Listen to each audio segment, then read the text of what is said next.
Hello and welcome back to Chat About It, Don't Shout About It with me, Rachel, the Queen of the Woke, as crowned by one of my haters. Don't forget to like, share, and subscribe to my channel. Thank you to everyone who has subscribed already. I really couldn't do this without you. I'm trying to get to 1,200 subscribers. Can I do it? Who knows? Now, this week we will be taking a break from the classic Who reviews that we do on the Sunday whilst we're waiting for the new series, because in just a moment I'll be bringing on author Will Hadcroft. He will be joining me to discuss his brand new BBC audiobook, Duck Contract. This video is not sponsored. Now, please be aware that this interview may contain spoilers. We'll try our best, but they may contain a few spoilers.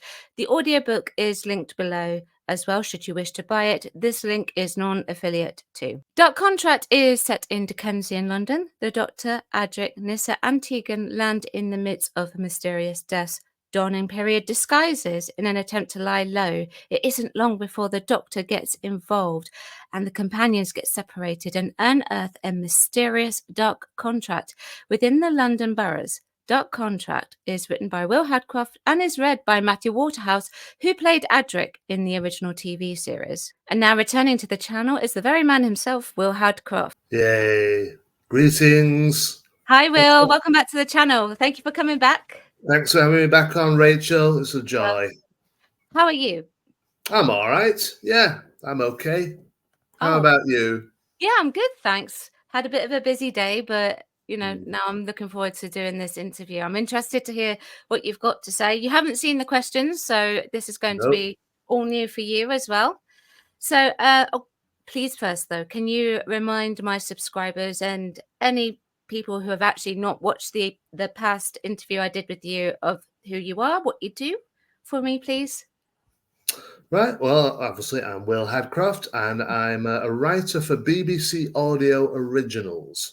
So these are 1 hour stories written as prose. They're not full cast dramas. They're written as prose, read by one voice, and enhanced with sound effects and music. And I currently have 2 stories on the market.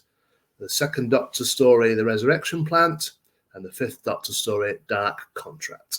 Oh, thank you. And well, last time I asked you who your favourite Doctor was. This time, who is your favourite companion? Who is my favourite companion? That's a good one, that. Because I'm a child of the 70s, really, and a teen of the 80s. So my favourites are going to be from the classic era, really. That's a tough one, that, because obviously I have memories of Sarah Jane, and everybody always says Sarah Jane Smith. Mm-hmm. But then when I was 7, Leela came along, and shortly afterwards K9.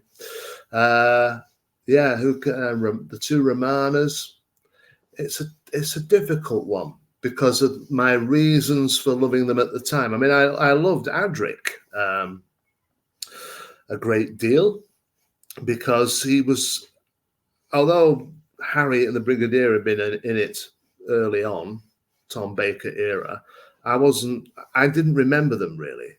But Adric, being a boy traveling with the Doctor, seemed like a novel thing, an unusual thing, having had, Sarah, Leela, the 2 incarnations of Romana. So I latched onto Adric as a hero. Maybe we'll talk about that a bit later on. Then we got into, Tegan and Nyssa. I think out of that lineup, if we were going to only have one companion with the 5th Doctor, I would have said Nyssa. Yes, yeah. Because I think she sort of contrasts against him the best out of those 3. With Colin, I had a massive crush on Nicola Bryant. So I'm very biased when it comes to Perry. I was just approaching my 14th birthday when she debuted in Planet of Fire. And I was tape recording the audio soundtracks off the telly at that point. And I used to play back an interview from Saturday Superstore when she'd just taken over. It would have been the weekend following the regeneration into Colin, where Colin and Nicola were on Saturday Superstore. And I can remember playing the tape of that interview several times over just to listen to her voice. So I've always had a soft spot for Nicola. Yeah, even now. But I'm transferring my feelings of from age 14 onto the present day when I talk that way. So who came after that? Mel. I like the idea of Mel, but didn't think it was realised properly until Big Finish came Yeah, along. Big Finish did wonders. And yeah, I liked Ace, but yeah, it's hard to pick a favourite. It really is. It And is. if we go further back, I mean, I love Brigadier Lethbridge Stewart. He would be a big favourite, even though I don't, from my own memories, don't recall him being in it. I was too young when he left. So I don't think I have a favourite. That's the short answer to your question. After that very long-winded part. No one's leaping out, as oh yeah, that's my favorite. Yeah, I like them all really.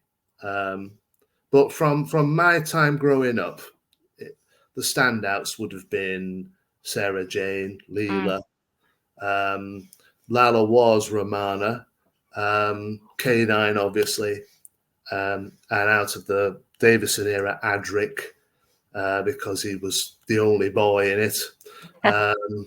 Yeah, and then as it went on, I liked all of them right up to the end. Yeah, the modern series, I think everybody always says Rose Tyler, but I think Martha. I think Martha, because she wasn't someone fawning over the Doctor in the way that some of the others have been. I see the Doctor as an asexual character, really. Yes. Or someone who's, hundreds or even thousands of years old and has sort of matured beyond those kinds of relationships and those kinds of feelings. And can only look upon a 19-year-old girl as not as a child, but certainly not as an equal in terms of intellect and life experience, etc., etc. And so wouldn't form a romantic attachment to somebody of that age. So the fact that Martha had a big crush on the Doctor, but the Doctor never reciprocated, that was more in line with what I saw the relationship as. So I did appreciate Martha a great deal. Yeah, I'd say Martha from the modern. Yeah, fair enough.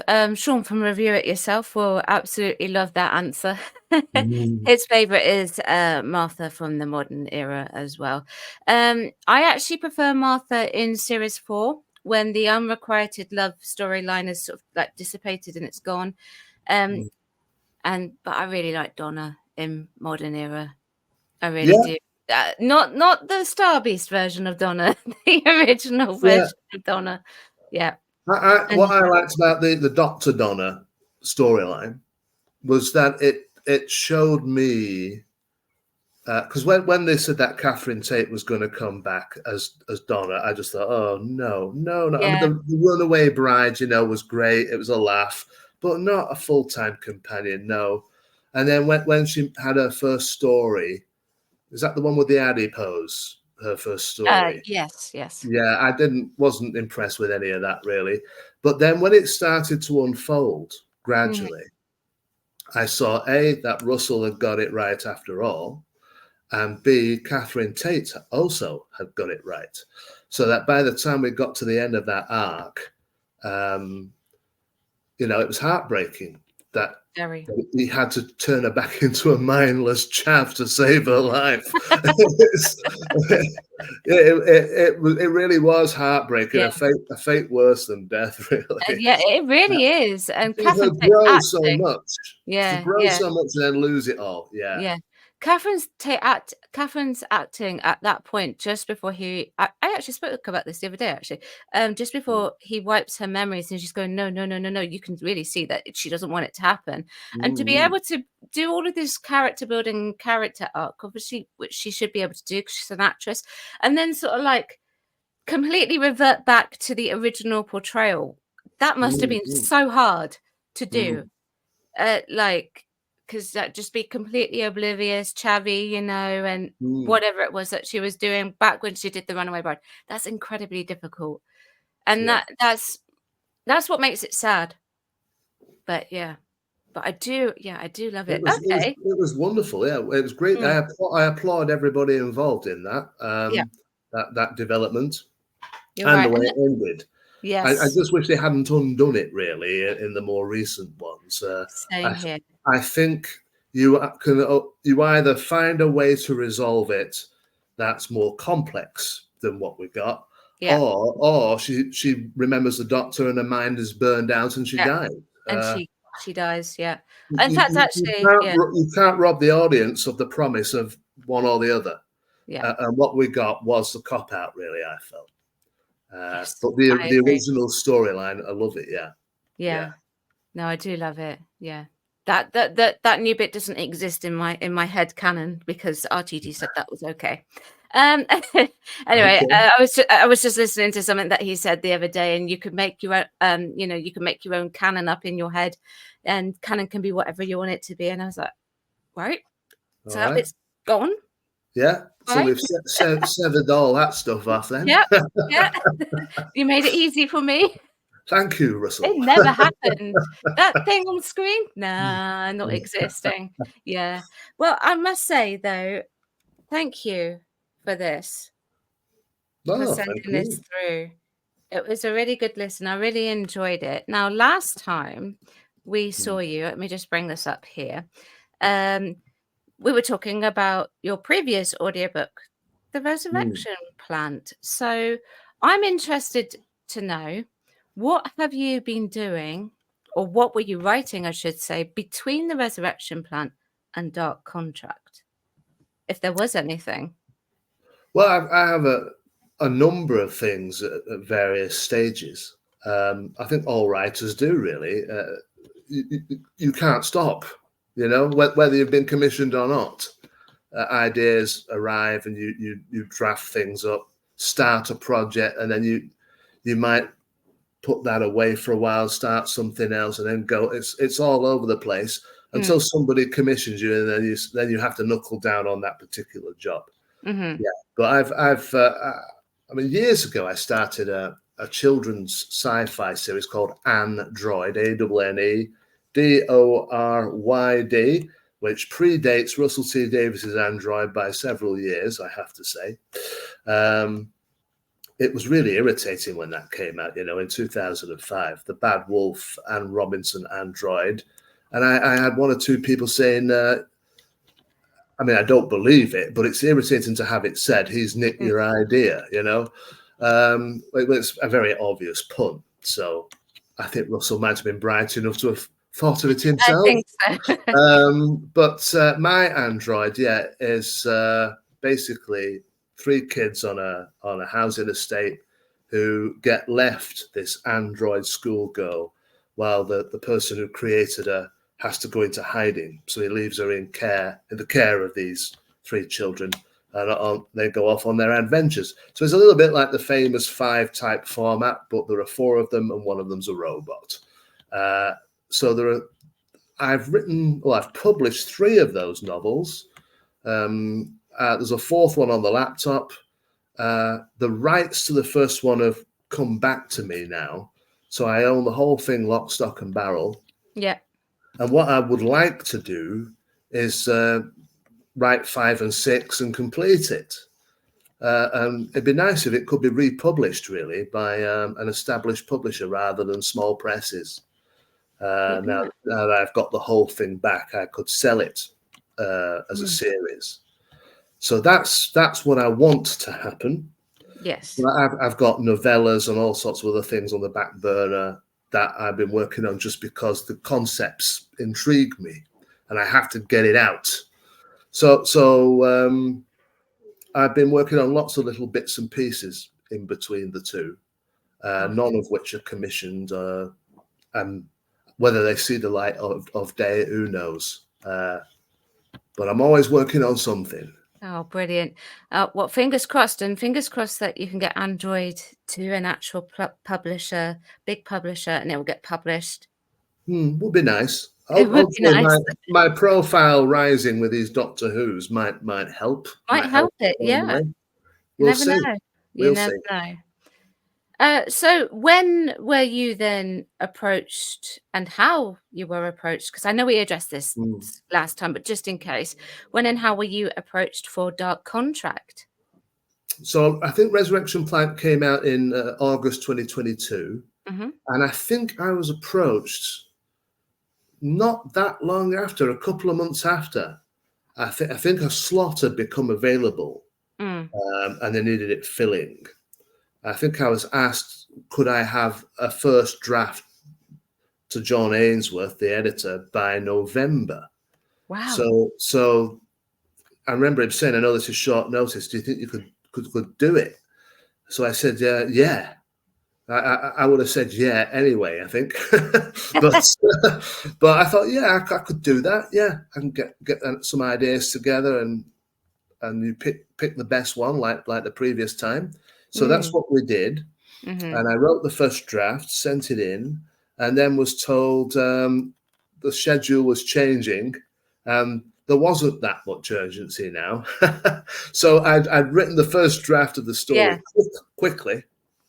And then after that, I was able to do the rewrites at a Mm. more leisurely pace because it Ah, had been moved up the list. Yeah. of course, of course. What, by the way, what you mentioned that you pitched some ideas. What ideas, without giving too much away, did you pitch? Can you remember? And well, I know the difference between this time and the previous one was that I was actually asked for the Fifth Doctor and Adric. Oh, So okay. the first time I sent in three things, and it was a different combination of doctors and companions for each one, and then they picked the Troughton one. Mm. This time round, it was the producer Michael Stevens is wondering if you could do Fifth Doctor and Adric, and I questioned that. Does he mean just the Fifth Doctor and Adric without the girls, or the season 19 team? And John said, I think he means the latter. So then I pitched 4 story ideas for that team, that lineup. I was asked for 3 and sent them 4. They went with that one, Dark Contract. I think the idea of Adric being like the Artful Dodger. I think in my original pitch, Ah, I said they go to Dickensian London, and Adric has the opportunity to be an artful dodger type character, because I knew that was in John Nathan Turner's original remit for it, yes. which we never Oh, saw yes, really on television, not that much. yes. I wondered actually if you had Mm. specifically put it in there because of that. Yeah, Yeah, you had. that was I wrote a couple of paragraphs of the basic idea for it, Yeah, and that Adric would be crucial to the story, good. because of his artful dodger type skills, and we could make something of that. So then I was then asked for a full 2-page synopsis, so 2 pages of A4 outlining the complete thing from beginning to end. So I gave them that, and then on the basis of that, they commissioned the story. Yeah. So up until that point, they could have said no to it. You work on these things, hoping it will be commissioned. You have not the promise of a commission, but the implication is that it's going to go ahead. But there's no Mhm. guarantees until they say yes, we're doing this, and send you the contract, not a dark contract, Of but a course. contract. Contract. Um, it could stop at any moment, the process. So once they've committed to it, I was very happy, because I knew I could turn out something good with this one. Yes, and I actually think that you did. So Thank you. You're welcome. You're welcome. What? Okay, without giving too much away, because I know it's still relatively new. What can you tell us about Dark Contract that I haven't already said? Right. This is, yeah, it's tricky, this, because if we get too close to what the contract is, but it's basically, obviously, Dickensian London is a time of people being destitute, desperate, starving, suffering from various illnesses, etc. And there's an alien presence at work that are taking advantage of that situation. Yeah. So you've got the kind of Charles Dickens type backdrop, but you've got this alien situation going on as well. Yeah. And the Doctor and companions begin to suspect it's not just starving people, it's not just illnesses and disease, something else is going on. On the screen, we have the lovely Fab Four that you use. We've got Peter Davison, Matthew Waterhouse, Janet Fielding, and Sarah Sutton. What? So we know that the BBC asked you for a specific Adric and the Doctor story, and then they decided, obviously, with Tegan and Nyssa as well. All three of them, I actually think, are really good companions. I do like Adric more than, perhaps what the average person actually likes about Adric. I am aware of what people think of him. What traits for all four of these characters did you use, and why? What specific traits? Because obviously you can't write them all, because otherwise the book would be too long. Yeah. With the Doctor, I wanted to address something that used to irritate me on the television series with that particular incarnation. And that was that he didn't come across as remotely mysterious or enigmatic. They toned him down so much from, I understand that they wanted to contrast him against Tom, but I felt that they toned down the eccentricities and the strangeness of the character to the point where it was just like a regular man a lot of the time. And that he didn't have all the answers, and he was more vulnerable. So what I wanted to do was kind of show that he is actually still the strange, mysterious traveler in space and time, and still to some degree an unknown quantity, which is why the very last line of the story, where he says to the Admiral, "I never did catch your name," and the Admiral says, "Well, it's funny you should say that, because I never did catch yours." That was me underlining, this is still Doctor Who. This is still the mysterious man that we don't know a great deal about. He may come across as an Edwardian cricketer or whatever you think of him. He may seem more vulnerable and more sensitive and less knowledgeable than his predecessor. Certainly a lot less eccentric, but he is still the same man. So I wanted to sort of draw more of that out of him, just to sort of tackle that issue I used to have back in the day, when I was watching it the first time around. With Nyssa, there are certain things, like emotionally with Nyssa, really, that the fact that in Castrovalva, the Master is chuckling away on the scanner screen, and she says something like, "I hate that face," and turns the scanner off. And I thought, well, that's the face of her father that she now hates. And obviously that's why she says it in that story, but it's swiftly forgotten as season 19 goes on. Yes. You would think that in Time Flight, when she sees him, she'd gasp, because her first reaction would be, "It's my father," and then, "Oh no, it's not, it's the Master." I think if the Master had taken over my dad,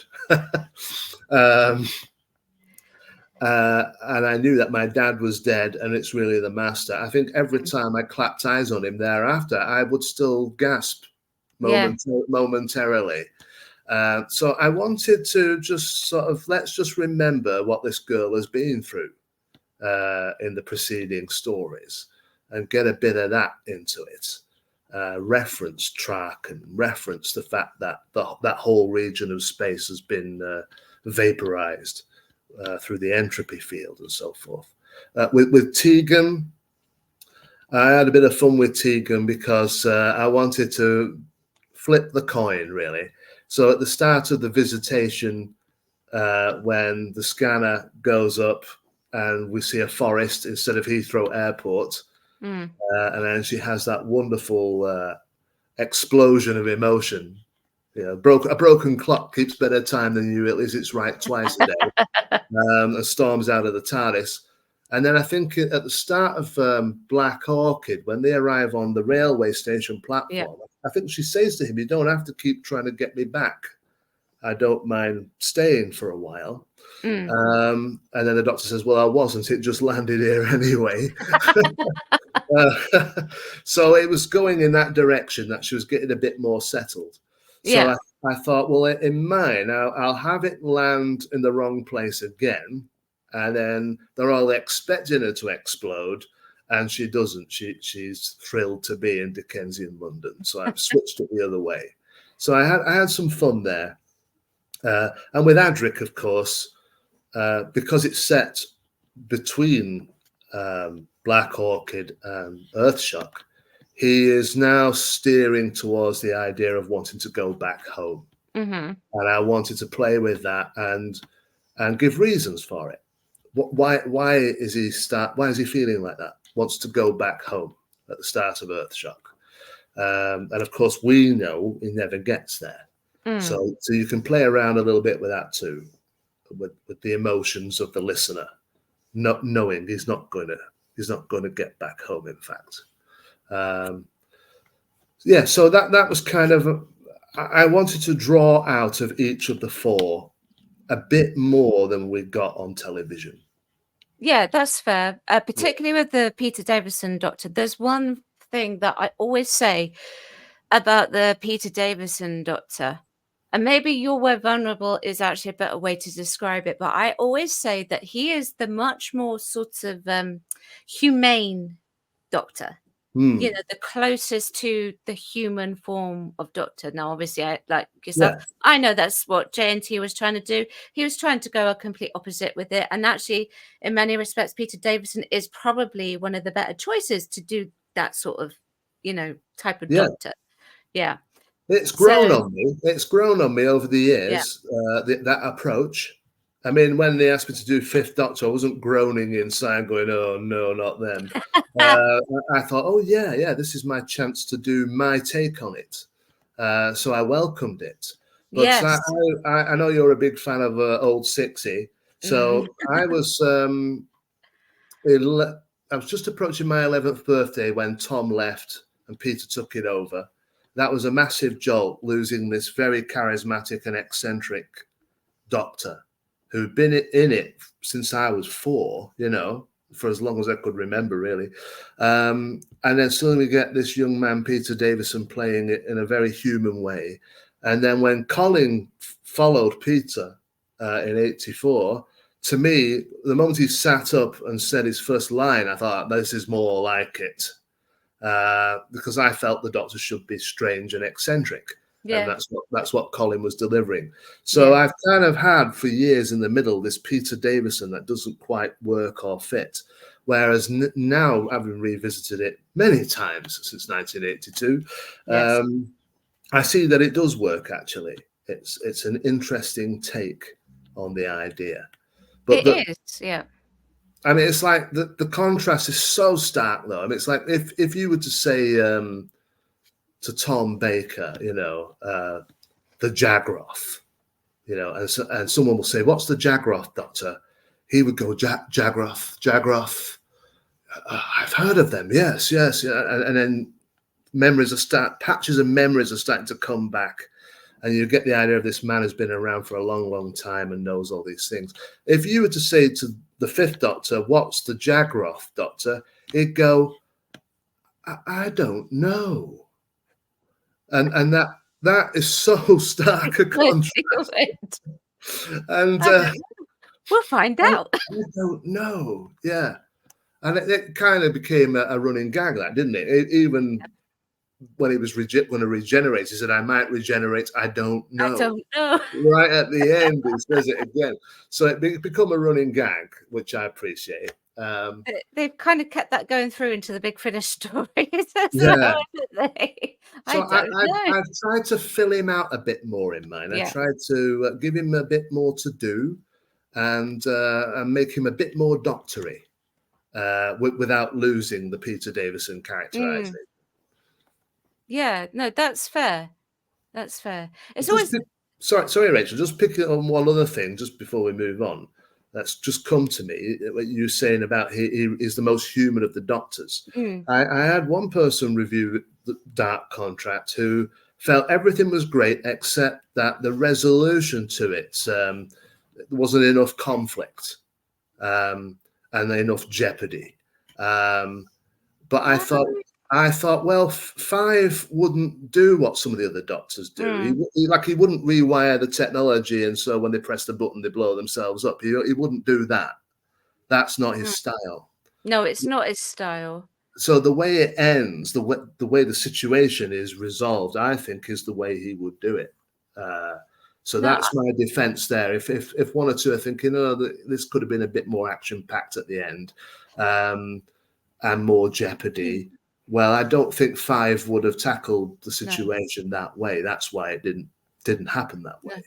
Particularly in a historical piece. Yeah. If you know what I mean, where it would actually disturb the peace of Dickensian in London. I didn't mind the resolution being done the way that it was done. Obviously, I'm not going to give anything away, but yeah, I don't think you needed any more sort of intensity.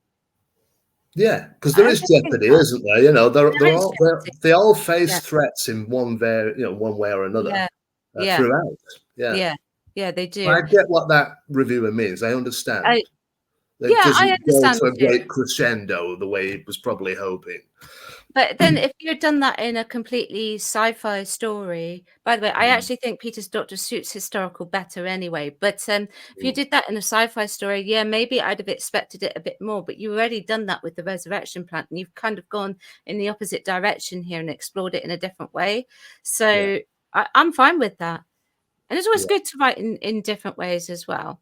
So once we've got this team on the actual screen, so what were your favorite aspects of this team, of this particular 4, when you were a child? Oh yeah, I loved it. I love the fact that he picked up, Nyssa after the events of Traken. She turns up in Logopolis. I love the way Tegan enters the story, fixing the tire with Auntie Vanessa on the Barnet bypass. I love all that sequence, and stumbling into the TARDIS. I can see why there was a feeling amongst the production team that one of them had to go, because I experienced writing Dark Contract what every writer of the television series experienced, and that is, what do you do with these people? You've got 4 heroes basically. That you have to give something interesting to do. I didn't want to park one of them off in the TARDIS and have them build a machine out of an upturned sink, like Nyssa ended up doing, or one of them falling unconscious and staying out of the story, till the end. I didn't want anything like that. I wanted to give them meaningful things to do. Yeah. But it was a challenge to come up with it, and I can see why writers struggled for the television series. But that dynamic, I think it works for Peter's Doctor. I think if it was Tom, the kind of arguments that erupt between them all wouldn't work the same way. And if it was Colin, well, Colin would just be shouting at Tegan, wouldn't he? And Tegan would be shouting back, and it'd just be a massive row every episode between just those two. It'll be the Sixie and Tegan show. Yeah, I'd love if I ever get a chance to do Big Finish, I would love to put them together and have them shouting at one another for an entire bit. Yeah, that'd be fun. They'll be like, well, how would that work? I mean, as soon as she saw his outfit, that'd be it, wouldn't it? You know, it would. Yeah. What has happened to you? What's going on, Doctor? I can't even do Australia. There'll be a lot of fun to be had with that. I've always felt that putting him with somebody who can match him. So when he gets enraged, full of righteous indignation, and or even bombastic and sarcastic, a character like Tegan would have none of that. No, she wouldn't. Yeah, it would be very amusing. Anyway, we're going off topic. So it's all right. Yeah, back in 1982, yeah, I was really into it. I mean, having experienced the regeneration the year before, it was a massive kind of trauma, really, to see Tom go. I remember watching Logopolis, the last episode, and knowing he was going at the end of it. And then when I saw the changeover shot at the end, feeling somewhat bereft as the credits went up that my hero, the Doctor, had gone, but excited at the same time that he hadn't gone because someone else is playing him now. And then we got the 5 Faces of Doctor Who season a few months later, giving children of my age a chance to see his predecessors for the very first time. And get the idea. Obviously, I knew other actors had played it. My parents had told me about them. Doctor Who Weekly was showing you pictures from the series past, so you were seeing them in published material. But the idea of the Doctor changing, it didn't really kind of sink in until the Logopolis and then the 5 Faces season. So then we get to 1982, January 82. This was very exciting. A completely new Doctor Who, but we've still got Adric. Adric's kind of the mainstay, you know. He's the character you know the most out of the 4 of them, until Peter settles in. Yeah, so yeah, I have great fondness for this season. Even the stories that aren't as popular. I mean, in preparation for writing Dark Contract, I watched the Blu-ray of season 19 and found that I'd always struggled with 4 to Doomsday, but this time round, loved it. I mean, when it first came out on videotape, I struggled to get through the 4 episodes when it was out on VHS. When it came out on DVD, I didn't bother buying it. when it was first broadcast, I thought it was the most boring 4 episodes I'd ever seen. But this time round with the Blu-ray, I lapped it up. I suppose I could appreciate the ideas behind the story rather than just concentrating on the fact that it was studio bound, the effects weren't great, and so forth. Yeah. The idea of Monarch and what's that android guy? Bygone, is he? Bygone, yeah. Where he says, "This isn't me," and he opens his chest up and pulls that. Yeah. This is me. Real chilling stuff, that actually. So I appreciated that this time round much more than any of the previous. So my love for season 19 just continues to grow, really. Yes. There's a lot to it. Yeah. That's good. So you were faced, obviously, you've mentioned the conundrum actually already of writing for 3 companions. We all know that Nyssa was never supposed to have been a companion, but she ended up being a companion because they really liked her. So how did you go about sort of allocating where you wanted each one to go? Good question. I was thinking about the setting. the workhouse setting, I needed the Doctor to end up there so that he could learn more about what was happening to people. Yeah. I gave him a new companion in the form of the Admiral, who we might talk about later. It's a little bit, I wasn't consciously doing this, but I've realized that he was kind of like Richard Mace in The Visitation, where you already have a packed TARDIS and you bring somebody else in as well. I wasn't consciously copying Richard Mace, but when I think about it now, that is very much a season 19 thing, isn't it? To bring someone else in who assists the Doctor after you've split up the regular companions. So then I wanted to have a sequence in it that was, I was thinking of like Oliver Twist. So the workhouse stuff is obviously like Bleak House and Oliver Twist and that kind of thing. I wanted it to have that vibe and that feel to it, and to sort of demonstrate the hard life that people were experiencing back then while the Doctor conducts his investigations. I wanted a sort of Bill Sykes and Nancy type situation to kind of hark back to that Dickensian storyline, but to have a kind of horrible Bill Sykes type guy in it, and have Tegan and Nyssa trapped, having to deal with somebody like that, someone who's not just a bad guy, but actually vicious, a vicious personality, ruthless, and have Tegan deal with someone like that. So, you know, she's fierier herself, but she can't match somebody like him. So to put her in a situation where she is actually vulnerable and frightened, rather than the gobby Australian that we love so much.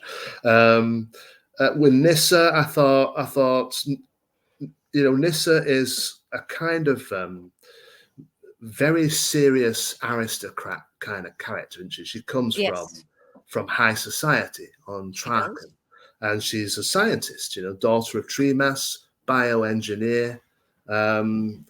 She helped overthrow the Melkur with the aid of Adric and sabotage the source manipulator. So she's a bright girl, knows what she's doing, but not very worldly wise at all, I don't think. So I thought, let's have her thrown into, you know, some real debauchery and nastiness, things that she wouldn't be able to cope with at all because she's never seen anything like it in her life before. So I couldn't really play that out in scenes, this being a family drama, but I could allude to it. Yeah. I think you did. I was told off a couple of times by the producer, Michael Stevens, saying, you know, you can't have this in it. This is a family audience. So I had to tone down a couple of lines here and there. It's always easier to pull it back, though, than step it up. Yeah, but I thought, well, I'm not writing for a family audience. I'm writing for adults who've grown up with it. The people who buy these CDs are probably, you know, adults. But anyway, I guess the parent show is a family show for all ages. So we don't go into this sordid, seedy stuff. So I was able to allude to it without specifically saying.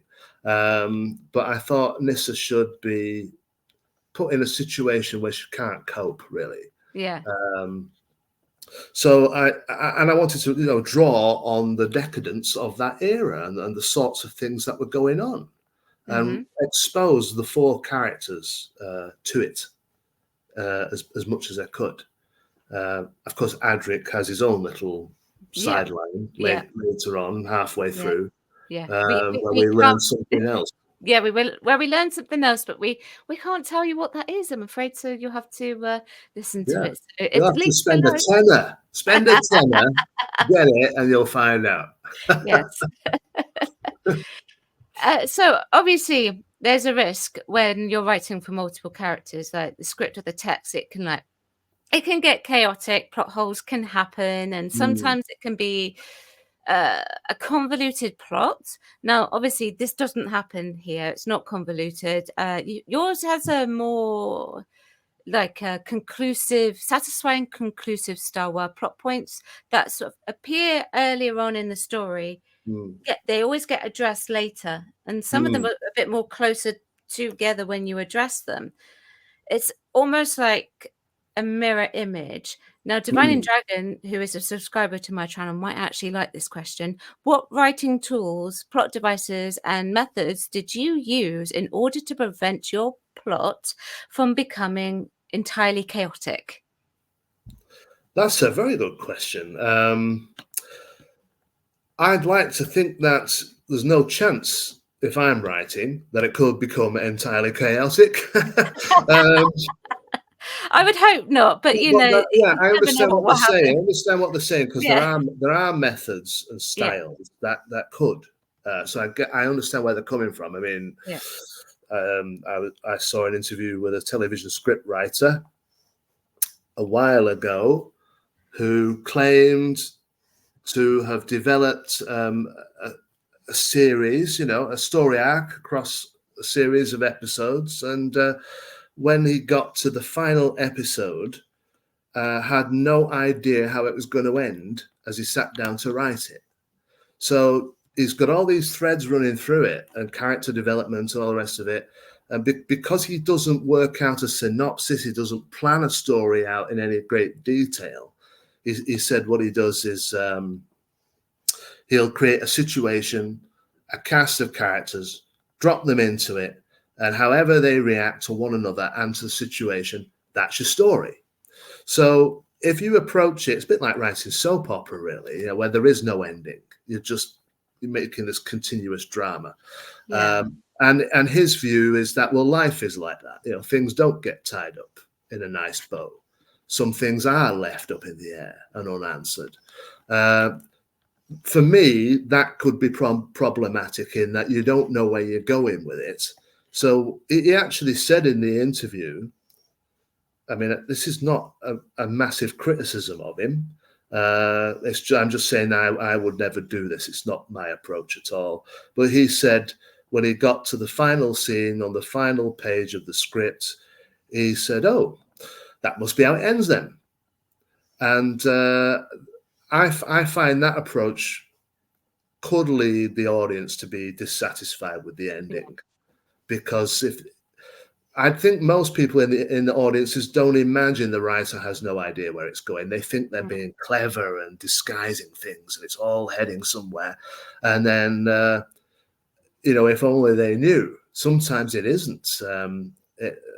And I think audiences detect it. I think they get to episode 13 of a series and think, is that it? I've waited 13 weeks and that's the ending.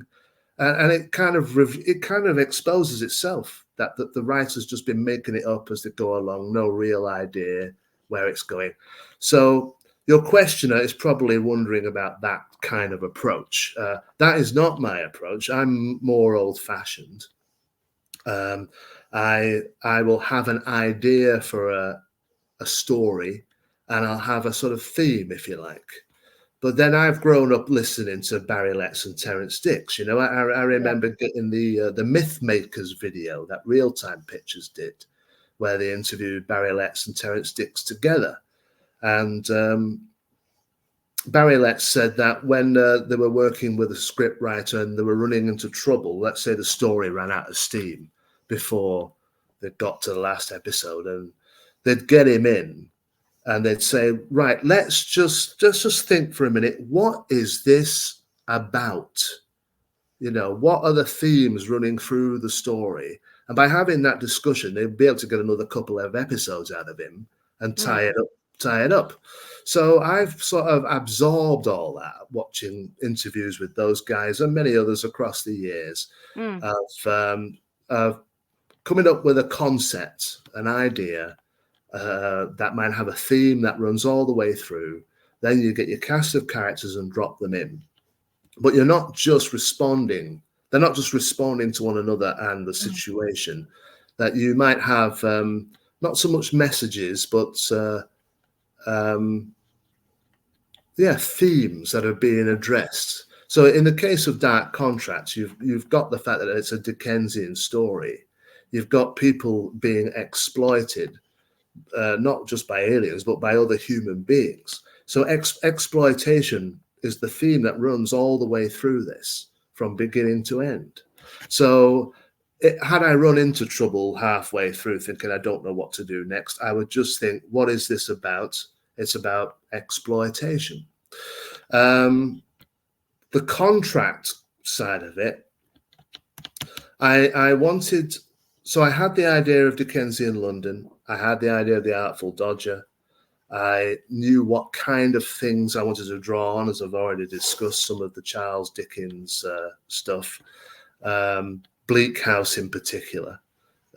Actually rewatched the 2005 adaptation of Bleak House just to get the feeling for how characters speak to one another. So I had the Dickensian setting and the sort of things I wanted to happen in it. Then I had the idea for this contract. And I then had to think, well, what is the contract? What do they want? What could these poor people offer these aliens? You know, they've got nothing materially they could offer. They've got nothing scientific in terms of human science, because the aliens are much more advanced. So I did some research on. I was looking for have there been any sort of new discoveries to do with the human body, scientific discoveries, real discoveries that I could use and weave into this story. So then that became a new element, gave it an extra dimension. So I am approaching it with a concept, key things that I want to happen in it as it unfolds. And then as the sort of storyline aspect starts to drop into place, then I know there are particular things that must happen at certain points. And then at the end, they will be paid off. So it does have that, like you say, that symmetry to it. Things are set up and then they're paid off. So you're not getting to the end of it thinking, well, what was all that about? I really hope nobody does think that when they encounter my writing. Oh no, I don't think they will. It's very concise. Yeah. And that it keeps moving along, you know. I mean, Resurrection Plant is, you know, action packed. And this one, it's there is there's a lot more calmness to it. Yeah. But it moves along and you pick up these key points that happen all the way throughout, like the first half of the story, and then those key points pay off in the second half of the story. And you've only got an hour and a bit to do it. So, you know, I think you actually did it very well. The alien, by the way, is not a common alien again within Doctor Who. At least I don't think it is. So how did you come about with this particular alien? Well, I didn't want it to be a monster, you know. I'd done a monster in the Resurrection Plant. Again, not a traditional monster, but it was a monster, really. I wanted something a bit more cerebral to be going on. Yeah. With these guys, and that's they're not just nasty for the sake of it. Oh, we're going to take over the earth. I didn't want it to be that yet again. You know, I wanted them to feel that they were doing us a favor. The contract turns out to be a dastardly thing, but I wanted the aliens to think that, you know, they were gaining what they were gaining, and we were getting something out of it too. That it was an equal exchange, which, of course, as the story unfolds, the Doctor really points out that it can't be an equal exchange, not really. So, but also, without giving too much away, I also wanted it to be a way of going inside Adric's mind and his emotions and seeing where he's at and what his thoughts and feelings have been about the stories that led up to this situation, and of course his big decision at the start of Earthshock that he wants to go back home. So it was a way of demonstrating and showing that. Another thing as well, we talk about writing tropes and things you might learn in a creative writing course. One of the big ones for me, which I feel they get wrong on television sometimes these days, is show, don't tell. if you want to make a point about something, demonstrate it in a scene by all means, and have a discussion between characters. But make sure you show both sides of the argument when you do, Yes. or several sides of the argument, depending on what it is, Yeah. and let the audience decide what they think about it, rather than we've got this to say and we're going to make sure you hear it. You know, it's very unpalatable, that. Whereas It I is. think I find it very unpalatable as well. the show don't tell motif, if you like, from creative writing courses is a good one to take on board. Yeah. And I hope as it continues on television, they kind of go back to that really at some point. It has become a very, we're going to tell you. We're not going to show you. Yeah, We're going to tell. It's like, yeah. okay. It's not even the messages that are wrong as much as the way they're presented. Really, I mean, you can convey anything or make a point about anything, but it must be palatable for the Yeah. audience, or It you'll lose. can't it can't stop what's going on the screen or within the Yeah, story itself. You yeah, have to work it in a way that's natural. yeah. And this is That's not what me being everything critical of Doctor Who per se. I think it's happening a lot everywhere. in Yeah. drama right across the board. Yeah. We seem to have entered this era of instructing the audience, as though they don't already have views on these things. Whereas show don't tell is the best way, I think, and it's the way the old series did it, the classic series did it, and the way I prefer to do it. Yeah. And I prefer it that way as well. Hmm. Yeah. Is there anything that should have gone into the resurrection plant but got cut and made it into this book instead? Oh, that's a good one. Um, well, the short answer is no. There was nothing cut from Resurrection Plant that ended up in this. There were things that were cut, but they didn't end up in this. Oh, I was interested to know. Because I know you wrote. Is there anything that you think might have been? Were you thinking of any particular scene where you thought, I bet that was in the Resurrection Plant first? I thought maybe some of the concepts with Adric being in that situation may have also come from there just a little bit, or just like, but obviously it didn't. So No, it was I just wondered.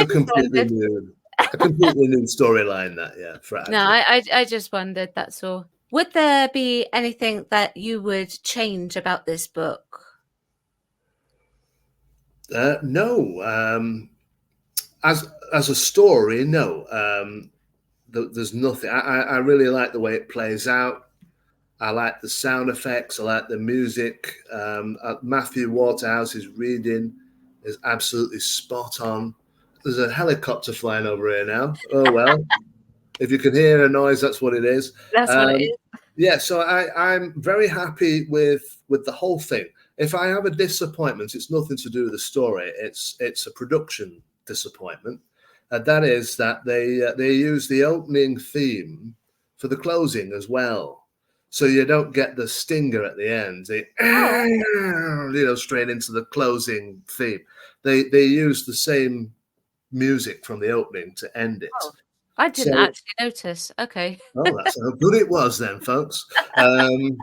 Yeah, whereas I was waiting for the scream to come in at the end to Yeah. be the punctuation to the punchline to Mm. the Admiral's last remark, and then when it went like as it does at the beginning with the stars bursting out, I thought, oh no, I wanted the scream to appear there, but it's only a minor niggle, really. Story-wise, I have no problems with it at all. I really enjoyed it, and they've done me proud again. They really Yeah. have. So, well, you've already mentioned him. He's on the screen, Matthew Waterhouse. Now, I must say, I was very impressed with Matthew's reading of Mm, this. He reads me too. extremely well.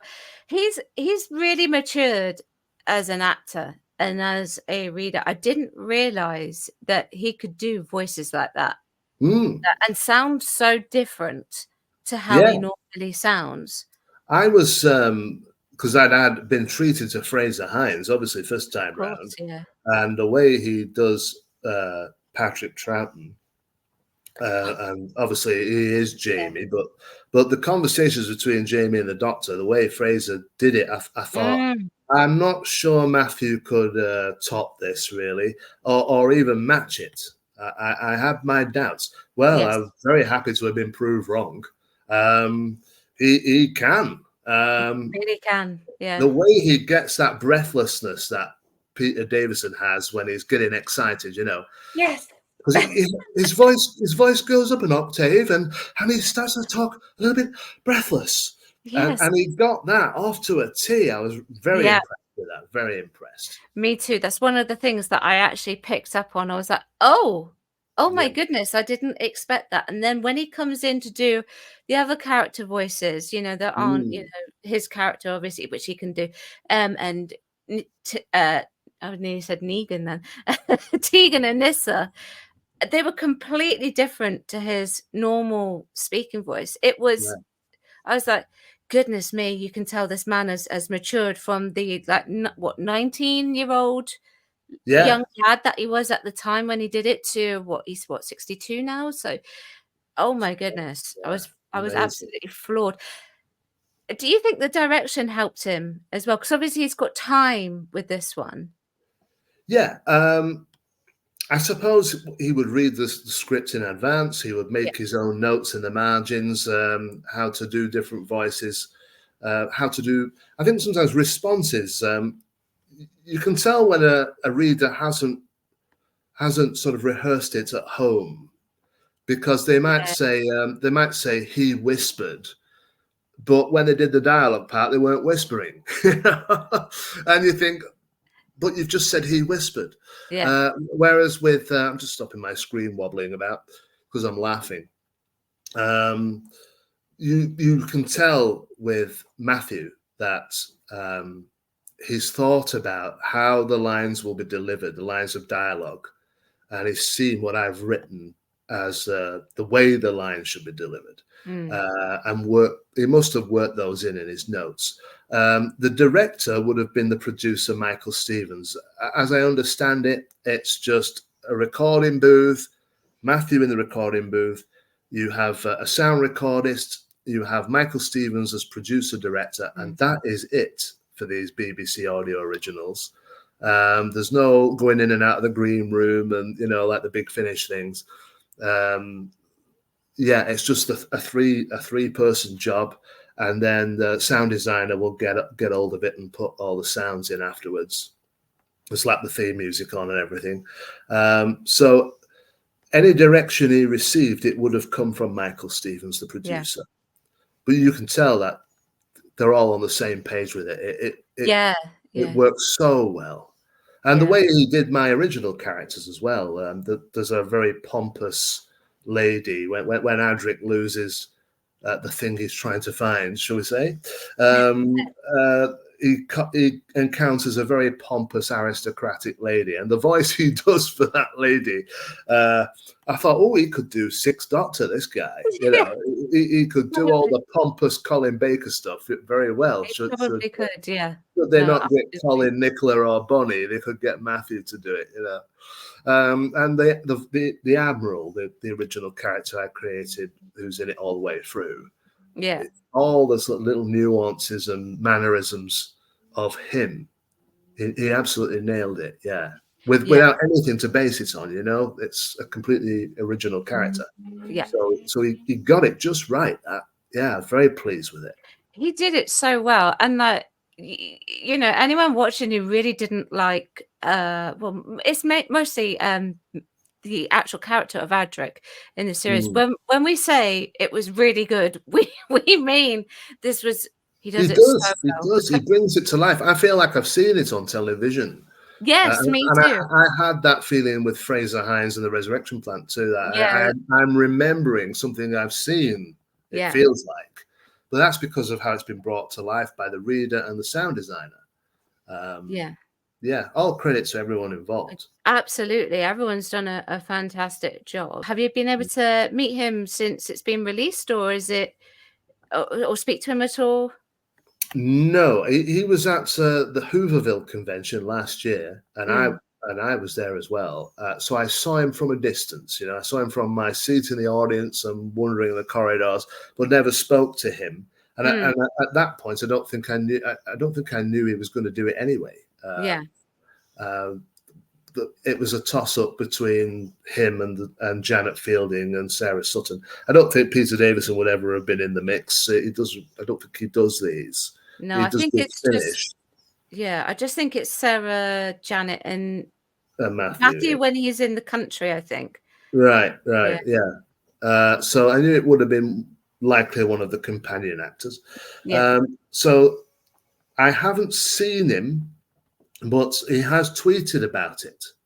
So I know he was impressed by the story.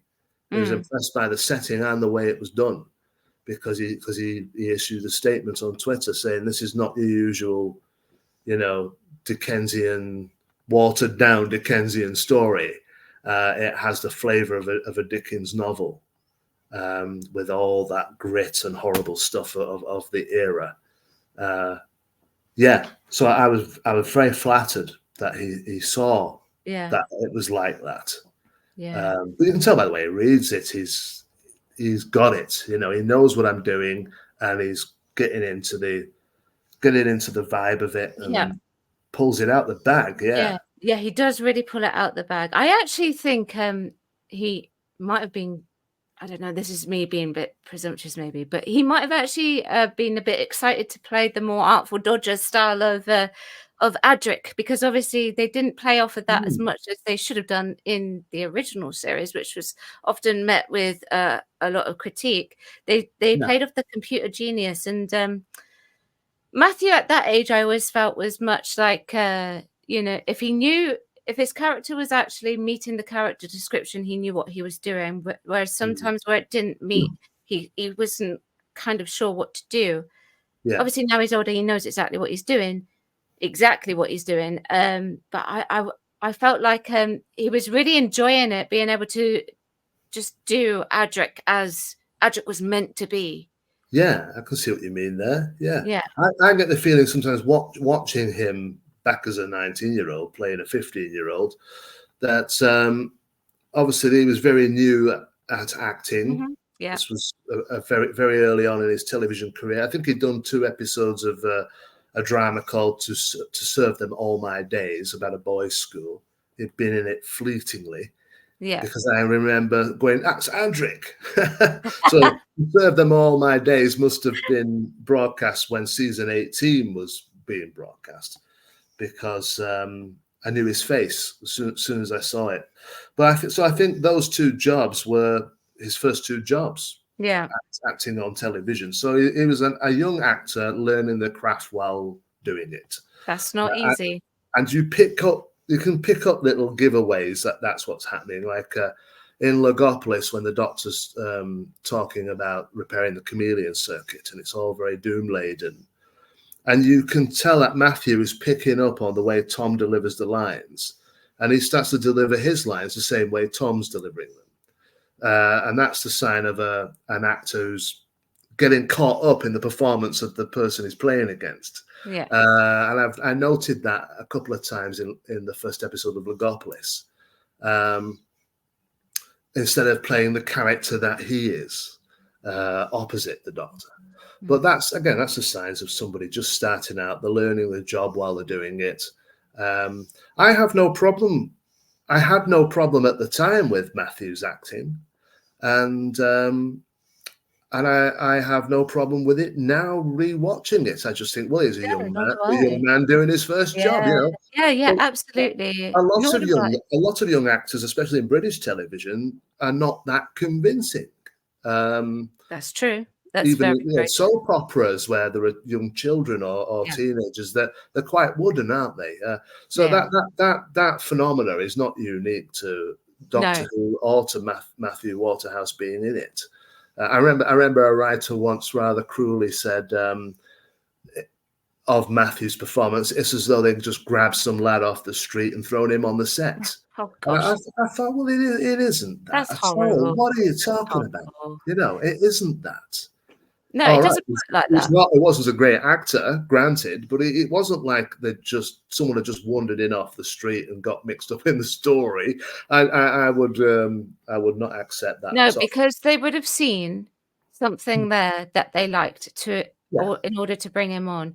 And, be it if he had played like Vash or Adrix, they liked him for a reason, and yeah. that's why he played Adric. And, And I and actually don't mind him as Adric at all. as a 11 and three quarters young boy who's struggling with the transition from primary school to secondary school and being very lonely and struggling, Mm, he was a bit of a hero to me, Adric, because yeah, Adric didn't belong anywhere either, and he was struggling. So I latched onto him in a very personal way, that character, and I was utterly devastated when he died. Um, but I, fine. I understand older children. Yeah, I understand older children. I can imagine somebody age 18 or 19 thinking, good grief, what is this kid doing in it? And not liking it. I think those who really hate Adric are of a generation above mine, really. yeah. And really, the reason why they don't like Adric it 99% of the time is not because of Matthew. No, It's be yeah, in did you do an interview for Doctor Who magazine? I wrote an article for them, Oh, yeah. you wrote an article. 6 reasons to love season 19. That's what you'll be thinking of. Ah, right. So, because I saw that you tweeted about it a little while ago now, it was a couple of weeks Mm, ago maybe. mm. And you mentioned something about your father and Adric, but I Yeah, can't remember what that yeah, was. yeah. So when Adric first turned up in Full Circle and the stories that follow, my dad, if he wasn't working, he'd sit down with me on a Saturday evening and watch Doctor Who. And it wouldn't be very long into the story before he would exclaim, "I hate that kid." God. Uh, and it was like a dagger to the heart in a way, at Yeah. age 11. Because I'm thinking, but I love him. I mean, I love them all, but I related to him because I felt he was a bit like me. Yeah. So Mm. all I remember attending a Doctor Who event. It would have been the 30th anniversary of Doctor Who magazine. Yeah, down in London. The birthday bash, that was it, Doctor Who magazine birthday bash. And before they had the panels and interviewing people associated with Doctor Who magazine, they had this montage of clips from Doctor Who set to a pop song. I can't remember what the pop song was, but it was hilarious watching the scenes from the series across the decades match up with the lyrics of the song. And then there's a bit, something about something exploding or something in the song, and it shows Adric holding his brother's brooch. Oh, And then the ship goes boom, and the whole auditorium was in hysterics laughing. oh no. Uh, and I was laughing, but I was thinking, this is such a contrast to how I felt when I was 11, and he blew up in front of me on screen. When he says that line, now I'll never know if I was right, and the Doctor is frantically trying to get the TARDIS to materialize, and then the freighter just goes up, Goes off, yeah. um, and hoping. Well, I burst into tears after that was broadcast when the credits went up in silence, and I cried a great deal that night. I'll admit, I am a softie, and I cried a lot that night. And then the following morning, getting ready to go to school, burst into tears again because I was replaying it. It disturbed my mother quite a bit. Actually, she was already worrying about me and how Mm, I was not settling in to secondary school, mm. and struggling a great deal. And then I'm going off to school crying my eyes out because a fictional character has died. She was concerned. She didn't know where this was going. Mm. I can appreciate that as an adult looking back. So I spent the whole week waiting for the first episode of Time Flight, in the hope that they would go back in time and save him, just as Tegan says they should at the start of it. Yeah. And then when the Doctor says, no, it's an established event, we can't go back and change it. Yeah, gutted. And then when it was repeated a few months later, I had, I think my younger brothers were in the room, and a friend of ours were all watching the repeat. And then when it got to the point where he held up the brooch and said, now I'll never know if I was right, I actually got up out the living room and went into the kitchen and waited until the episode was over. I couldn't watch it again. I couldn't. And then when I went back in, because it all went silent, so I knew the silent credits were going up. When I went back in, I was met with two tearful brothers, not crying, but fighting back glassy eyes, and our friend was as well. And I remember the friend saying to me, I can see why you walked out. Because they hadn't seen it first time round. Oh, gosh. So they were exposed to the shock of it all, the shock that's an earth shock. So it's been a big deal. It's a big deal to me to write an Adric story, actually. And sort of go back to that, isn't it? Yeah, to coin a phrase. It has come full circle. Yeah. Don't tell Dexter it has come full circle. It's right over my head. Okay. Yeah. But yeah, it has come full circle, and Matthew does an absolutely fantastic job, and he is so much improved. So well done, Matthew, and absolutely well done to the entire team. Yeah. And I do like the character of Adric. Right, I've got some subscriber questions for you. Oh, right. Go on. Yeah. So Deadman746, who is a regular commenter on my channel, he would like to know if you have had a formal education in how to write. Not in the way that you think. So I was always wanting to be a writer. Deadman. I like that name. I'd always wanted to be a writer, and was always, my problem was because I was socially phobic as a teenager. I struggled at school, as I've said, although I got through it well enough.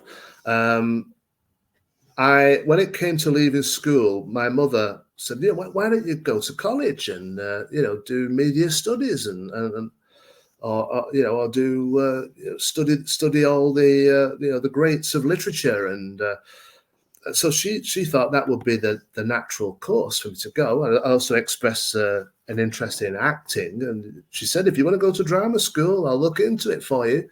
But because I was so phobic and nervous and suffered crushingly low self-esteem, I can't bear to think of it when I remember how I was like back then.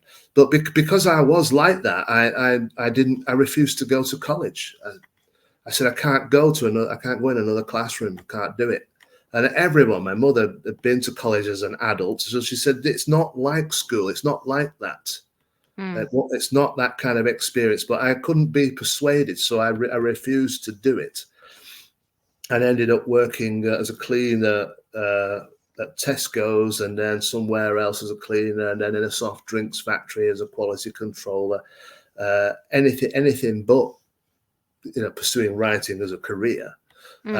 And then I was unemployed, and there was a creative writing correspondence course advertised called the Writers Bureau, and my mother bought it for me so that I could do it all at home, send off the assignments, get them marked, and it would all be done through the post. So I started to learn the craft there, really, in a correspondence course. So after that, I started to write for fanzines. So I was actually married by this point and working full time in an ordinary job, and started to write for fanzines. There was one called Really Quite Cosmic, RQC, Really Quite Cosmic, that accepted articles and stories. So I submitted things to them and was thrilled to have them published. So I was sort of cutting my teeth that way, really, getting into because I was phobic around people. I didn't attend Doctor Who conventions. Because when I did go to them, I used to feel lost. I didn't have a gang of mates, who are all of Doctor Who, and we'll all go together and have a great time. It was just me going on my own and struggling. So I stopped going to them. And this would have been when I was in my early 20s. So I was just doing it behind the scenes, sending things into fanzines. And then I got doing the Android series of novels because I heard an interview on local radio. A small independent publisher was setting up in the Northwest, looking for people with ideas, and I submitted Android to them. That's how that got started. So it's not been a conventional route, really, of go to college, befriend people who will later become editors and publishers, and then be invited to pitch by your friends. It's not been that way at all. I've meandered and done it my own way. And listened to lots of interviews. As I say, when I talk about myth makers, Barry Letts and Terence Dix, and there's a whole host of people that we've all heard speak about the craft, writing scripts, that is. It's a different discipline to write a novel, but a lot of the same, disciplines are in it. It's just the format that's different. So yeah, this is why I've not kind of got there with a mainstream publisher until I was 49. See, so I got to know John Ainsworth, my editor, in 2005-06 thereabouts, where he was between media jobs, and he took an ordinary office job just to fill the gap for a few months, and ended up sitting next to me in the ordinary office job. So that's how I got to know John. And then fast forward 15, 16, whatever it is, years, Michael Stevens is looking for new input on the audio originals, and John, because he knew I'd been doing Android and some other things, he helped typeset 2 or 3 things for me. I'd set up a little indie company of my own with a friend called Teresa Cutts, and we were publishing other people and publishing me. And John had done a bit of typesetting for us, so he knew I was trying to get things off the ground, and he knew I was having a measure of success. And then he got in touch and said, would you like to pitch some ideas for audio originals? So it's been a very long, much like this answer, a very long-winded journey of struggling and trying to get involved in fandom without being involved in it. I'm a lot better now. Obviously, I do attend conventions now, and you're sat right here now, so I think you're doing okay. Yeah, I think I could have done something like this had the technology existed at the time. This is easy for me. I find this easier than going to a party, for example. If somebody said, hey, we're all getting together, and there's going to be drinks, and it's going to be great, and you'll be able to network with I'd be going, oh no, I don't fancy that. But this, easy. This is where I shine, I think, this kind of thing. Well, the next question, and I know the answer to this, but that's because I work in the entertainment industry anyway. Right. This is from Ali Servan 7188, and they want to know why I'll read it out as it's phrased, actually. Why the hell are you not writing for the TV series? I wouldn't mind knowing the answer to that too. The reason is actually there's a big reason, right? That this applies to anybody who's never written for television. That the Doctor Who production team are not going to approach someone who's never written for television at all Yeah. I've never written a television script. I've written amateur dramatics audios. There's a guy called Gareth Preston based in Bolton, where I live. He had a thing called Fine Line, and I wrote the script, the Doctor Who story, made by the fans for the fans, and you'll find that on YouTube. It's been uploaded to YouTube. The Cathaith Factor by Will Hadcroft. So that's an example of me writing an audio script performed by semi-pro actors. But I've never written for television, so I've not got the experience. I've not got the discipline. I've got an idea of how a television script is laid out because I've seen them in published form. But they're not going to entrust someone who's never done it. I've not written for any soap operas. I've not even written for things that are on at 2:00 in the afternoon that hardly anyone's watching. I've not written a script for television in any shape or form. So something like Doctor Who, that is extremely complicated to plan out, a television episode, to plan out and be aware of the effects, be aware of what's possible, and present a script that is in a workable state. They do talk, don't they, in television land of it's got to be a workable script. It has This to is be. this is why in the old days, we loads of interviews with script editors where they say it just wasn't working, we had to turf it out, and I rewrote the whole thing myself. That's so even people who are experienced in writing television scripts will still not turning out good stuff because of the complexities of the program. So they're not going to approach somebody like me, I'm afraid, even if my audio books are highly regarded. They're not going to come to me and say, write something for us. If anything's going to happen TV-wise, based on my output as an audiobook author, it would be a request to adapt it to television, because that has happened with a couple of Big Finish things. Jubilee by Robert Sherman became Dalek. That's the Dalek one, isn't it? With, Spare Parts became the Rise of the Cybermen, didn't it? But they were. In the case of Robert Sherman, he did write his own adaptation because he was already writing for television. He was writing for a Sunday evening drama called Born and Bred, and done a few other things as well. Whereas Mark Platt, he'd done Ghostlight on television. I don't know what else he's written for television, or how prolific he was as a script writer for television. But they got one of Russell T Davies's, in-house writers to acquire.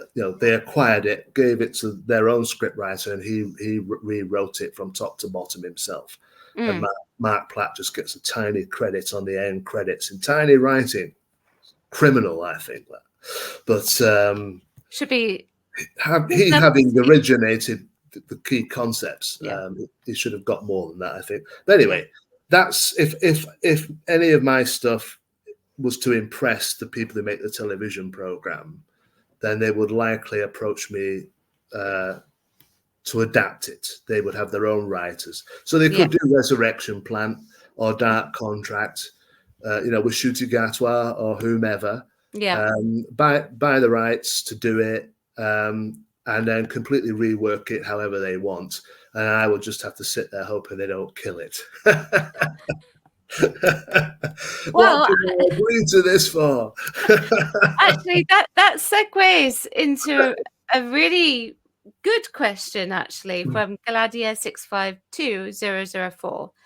Now, for me, I really would like it to go back to Russell T Davies, sort of heading the helm and then getting other writers in. So Gladiator has asked, how would the TV show gain from a wider array of writers? The current one. I hear what you're saying. I think it would benefit greatly because you would have several different voices. See, each author brings not just an idea for a story, but they bring with them their own preoccupations. from real life, things from their own history, their own past, things that worry them and concern them, and things that make them feel joyful. Each writer has their own collection of facets, to their own personality, and they bleed into the things that they write, whether it's deliberate or subconscious. So for me as a viewer, I would like lots of different writers. I don't mind if someone like Russell T Davies acted the way the old script editors used to act in the classic series. I mean, sometimes like somebody like Terence Dicks or Robert Holmes, a script would be so poor they would end up rewriting it all themselves, and it might go out under a different name, or it might go out under their own name. But usually you would have a series of 6 serials, and each serial had its own author, and very rarely did the script editor write a serial himself. It did happen, obviously. He wrote some great stories from Robert Holmes. Eric Saywood wrote 2 or 3 or 4 really good ones, and possibly rewrote others to get them up to scratch. But you still had the voice of the original author coming through, with their particular approach to it. And I feel that that's kind of been lost in the modern way of doing it. To some degree. I mean, this is not a big criticism of modern Doctor Who. It's really the American format that they're following, isn't it? Where you have a head writer who plans out the whole season, and there'll be key concepts and ideas that are threaded through, and then he will assign particular authors to the stories. But keep a watchful eye on how things develop to make sure it all links up, and then he'll write the 2-part finale himself.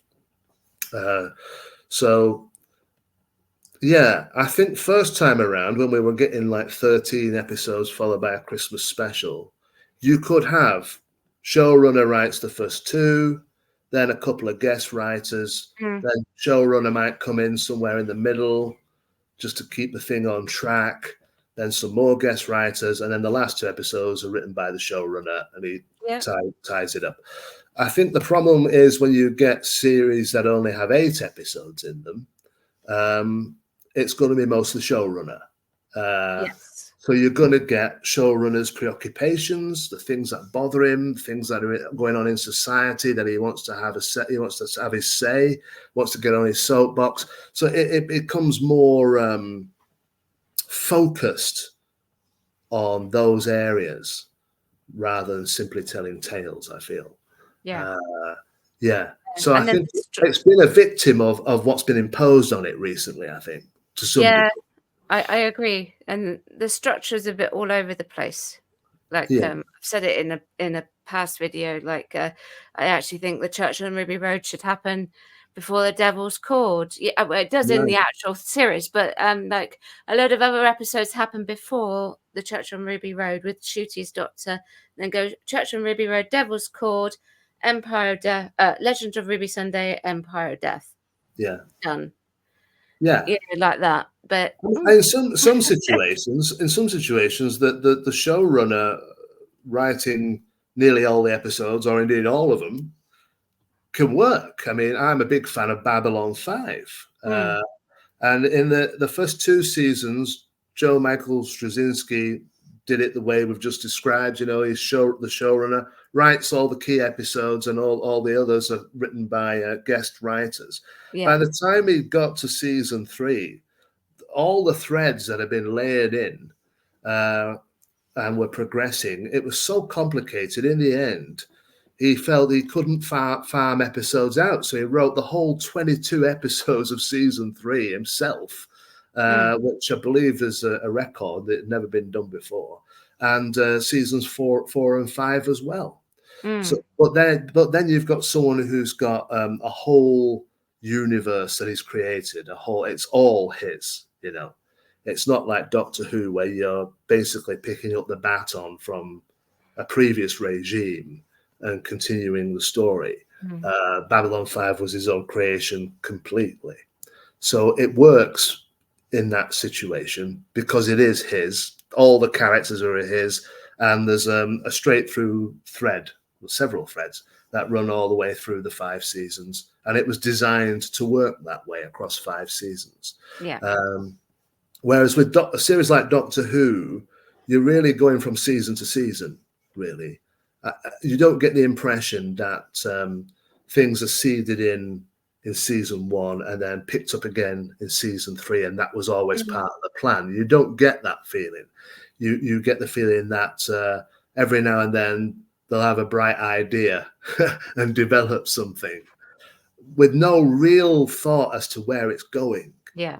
And there are several examples in the post 2005 Doctor Who's where you get a feeling, you get to episode 13 and think, well, this doesn't satisfy me. But then if we went back to the old series way of doing it, I'd be much happier if we had a producer, script editor, commission 6 stories, 6 2-part stories, like in Colin Baker's first full season, and do 12 weekly episodes, 6. Well, it was 5 2-parters and 1 3-parter, wasn't it? That's right, Colin's first full season. If you did that and you commission writers so that they have their own voice and their own preoccupations and their own whatever they want to say, through the story, providing it's not a lecture, let them say it. Show don't tell, and have the script editor or the showrunner just behind the scenes keeping an eye on how it's all flowing and developing. And I would prefer a season like that, really, than the kind of formats we're getting now and that we've had for a while. Same here. I don't want it all going up to some great crescendo in episode 13, which doesn't pay off, and you feel you've been robbed a bit. I think if the last story was just the last story of the season, and maybe have a real corker to end the season, but it's not threaded to what preceded it, and going right back to episode 1 or whatever. I think that would work better for it. I think if you build up so much anticipation for a conclusion and then you can't pay it off, what you put on screen can't match the expectation that the audience has built up, as they've gone off on all these theories in their own mind as to how it might be resolved. And then you end up putting something on screen where they're going, oh, is that it? My idea was better than that. You wouldn't have that if you just had a set of stories and the last one is just the last one. Yeah, that's my personal preference, so others might well disagree. That's it for the subscriber questions. Good questions. Yeah, but very good questions. Yeah, thank you. So thank you to the subscribers who left those questions. Yeah. So how well is Dark Contract doing in the charts? Well, somebody sent me a while ago, about 2 weeks ago, before recording this. It was number 14 in Doctor Who on Amazon. So you have it broken down. So many hundreds of thousands numbers. I'm number sort of 500,000 in everything. Yeah, that's on Amazon, and then it's sort of I'm in the 400s of science fiction or something like that. And it breaks down further and further, and then when you get down to Doctor Who audio, I was number 14.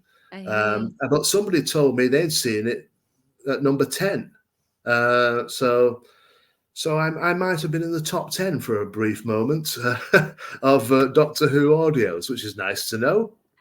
Yeah, it's good. That's a nice little sort of like, isn't it? Yeah, that's because nice. you don't think when you're doing it, you're not thinking in terms of, oh, I wonder what number it will be in Amazon. It's not going to be riding very high. I've gone from 14 to 57 in 2 weeks. So if this was top of the pops, I'd be out the top 40 now. You'd be in the top 100. Yeah.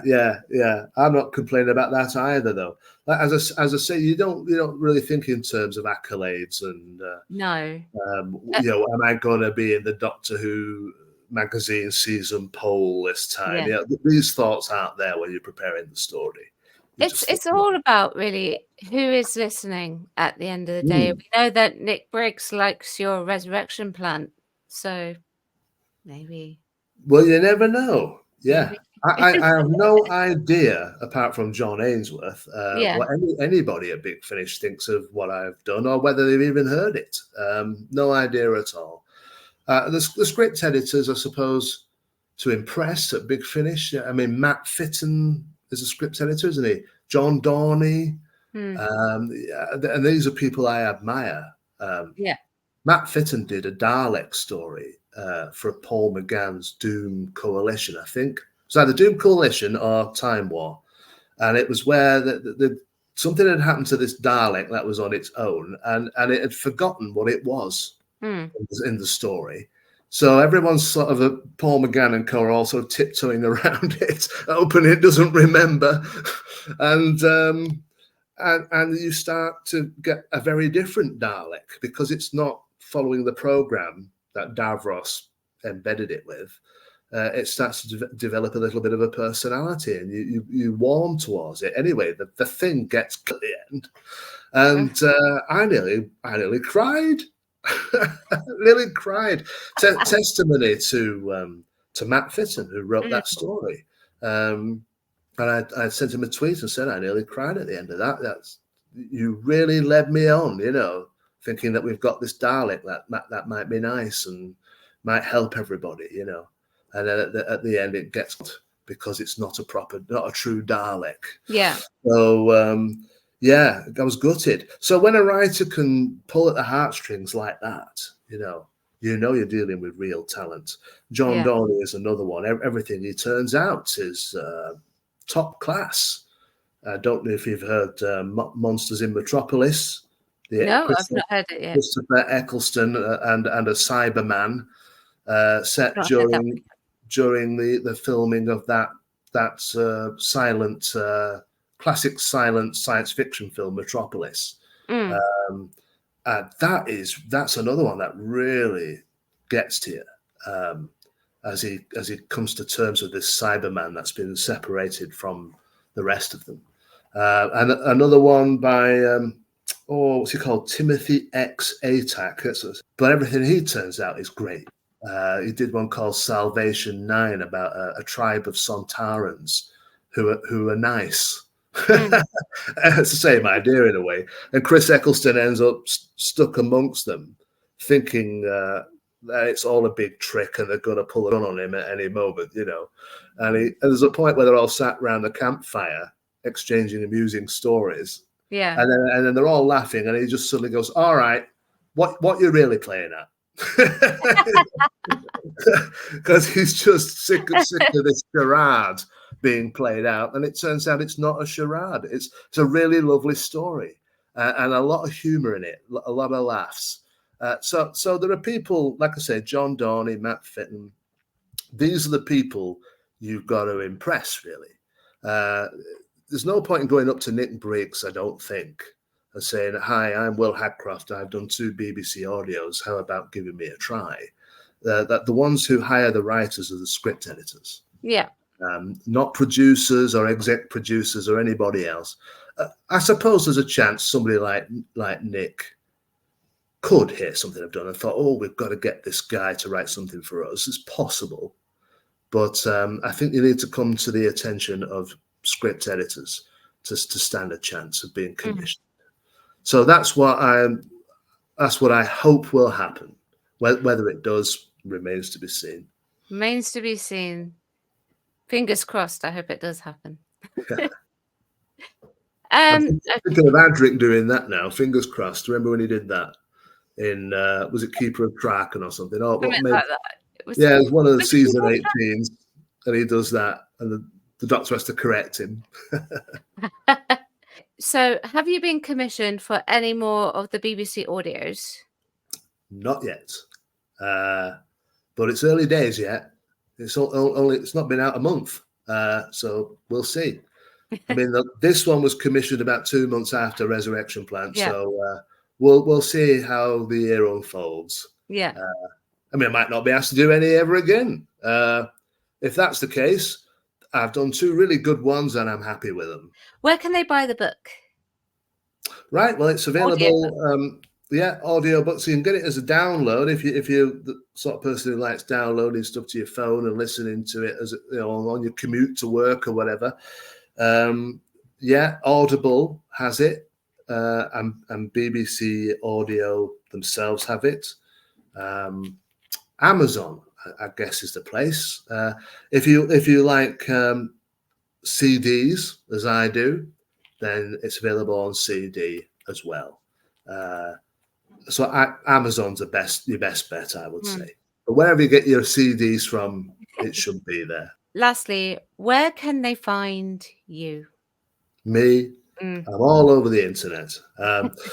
I'm on Twitter currently, although I'm slowly but surely building an account on Blue Sky. So I might not be on Twitter forever. I'm on Facebook as well. Of course. Yeah. And you have a website as well, don't you? I have a website that is in desperate need of updating. I don't think I put anything on it since the Resurrection Plant came out, but that's willhadcroft.com. Yeah. Okay, so Will, thank you very much for joining me today. If you would like to buy a copy of Will's audiobook, you can find it in the link below. So thank you, Will. Thank you very much, Rachel. Cheers. Cheers. That's it for today's episode of Doctor Who Sunday. You can join me again tomorrow at 4 p.m. for TV and Movie Monday. Let's push past the suppression that has been put on me because I did some things that YouTube didn't like. Please help me out. Give this video a like. Check out Will's audiobook as well. Thank you very much for watching. Leave any questions that you have below and any comments that you also have below. Thank you very much, and I will see you next time.